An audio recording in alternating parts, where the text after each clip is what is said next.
Allah Azza wa Jal a mis sa miséricorde dans le feu ardent. Pour Ibrahim alayhi salam, lorsque son peuple a décidé de le jeter dans le feu. Et Allah Azza wa Jal nous dit قُلْنَا يَا نَارُ كُونِي بَرْدًا وَسَلَامًا عَلَى إِبْرَاهِيمَ. Et Allah Azza wa Jal a dit, ô toi le feu, sois bardan wa salama, fraîcheur et paix pour Ibrahim alayhi salam. Et il a rajouté wa salaman, et paix, parce que si Allah Azza wa Jal avait juste dit au feu d'être froideur, eh bien Ibrahim alayhi salam serait mort de froid dans le feu. Et donc Allah Azza wa Jal a rajouté bardan wa salaman ala Ibrahim. Et dans des riwayat, israéliyat, ils disent que Ibrahim alayhi salam est resté pendant 40 jours dans ce feu et qu'il a vécu les plus beaux jours de sa vie. Une rahma, même dans un feu, ya akhil karim. La rahma peut être dans le puits, au fond duquel les frères de Youssouf alayhi salam l'ont jeté pour l'abandonner, pour récolter l'amour de leur père par jalousie et par avarice. Et pourtant, ceci a été le point de départ des voyages de Youssouf alayhi salam. De la même façon qu'il a été jeté en prison, mais la miséricorde divine était avec lui.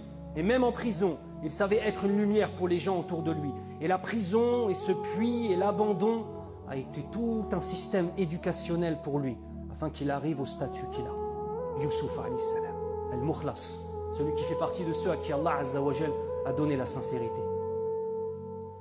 De même, dans le ventre de la baleine, lorsque Younous alayhi salam a été jeté par-dessus le bateau, de son propre choix en vérité, l'histoire était un petit peu longue, et qu'il a été avalé par une baleine.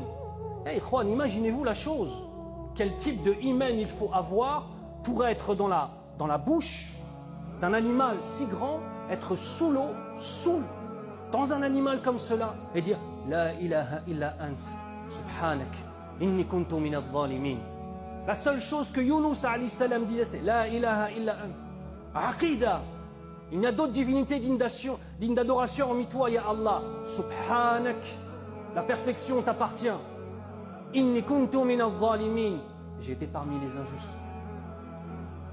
Même un homme jeté à la mer dans une tempête, avalé par une baleine, se disant qu'il va mourir asphyxié, qu'il va mourir noyé, celui-ci, si Allah Azza wa Jal met sa miséricorde, alors il est dans une lumière et dans une libération. Le Nil pour Moussa alayhi salam, qui nouveau-né, a été jeté dans un Nil déchaîné, mais enveloppé par la miséricorde divine. Et sa mère, même si son fouad, même si son cœur émotionnel était très atteint par cela, elle savait qu'Allah Azza wa Jal était là, dans l'apparence de l'qurb, dans l'apparence de l'épreuve. Il avait en vérité la miséricorde divine. Et bien évidemment, notre prophète Mohammed sallallahu alayhi wa sallam et Abu Bakr Siddiq radiyallahu anhu, lorsqu'ils étaient dans la grotte, et qu'ils voyaient les pieds de ceux qui étaient là pour les assassiner. La tahzan, inna Allah ma'ana. Ne sois pas triste, ne désespère pas. Certes Allah Azza wa Jal est avec nous. Et celui qui trouve la miséricorde d'Allah Azza wa Jal a tout trouvé. Et celui qui en est privé a tout perdu, même s'il possède la vie d'ici-bas et tout ce qu'elle contient.